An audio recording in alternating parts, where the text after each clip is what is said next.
something of Dean's guardian angel, I guess, in season 4. This season, he does step in quite a bit to save Sam and Dean, and to protect them. But there's also a bit of a distance between him and both Sam and Dean this season. I think he's a little resentful toward them that they started the apocalypse. It's not a very good thing to do. But yeah, it's definitely not quite the same as it was in season 4. The fact that we're in the middle of the apocalypse has sort of changed the dynamic for it. And also with Castiel's superiors as well. You're not following the rule book. Right. Well, that's a big change in season 5 with Castiel, is that he's no longer serving the armies of heaven at all. He's a renegade. He's being hunted by both heaven and hell, and he doesn't seem to have too terribly many friends this year. So he's sort of striking out on his own, and he's working with Sam and Dean. Now, one of the things is that, you've become a series regular, and last year, it's great. One of the things is that, working with the cast, with the two boys, yep, they've always had really a witty banter in their scripts. Have you been able to get your own bit of witty banter in this series coming up?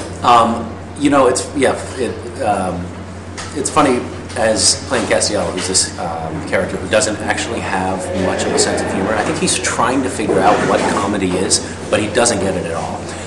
So he's testing out little phrases in the scripts, seeing if he can make them roll trippingly off his tongue, make them, he's trying to find comic moments, but he's not funny. So he's, in terms of the banter in the show, he's the straight man.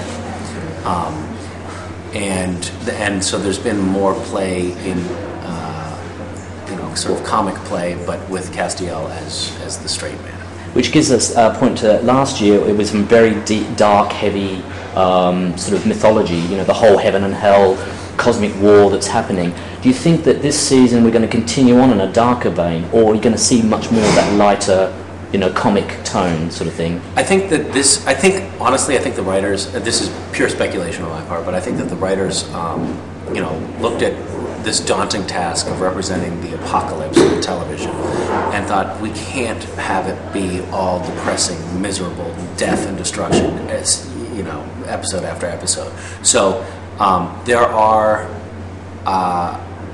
I'd say about 30% of the episodes are really dark and really quite depressing, and scary and dramatic, and then there's a peppering of episodes that have a lighter tone. They're more one-off episodes that sort of stand alone. They're not really tied too deeply to this deep, dark, epic mythology of the apocalypse.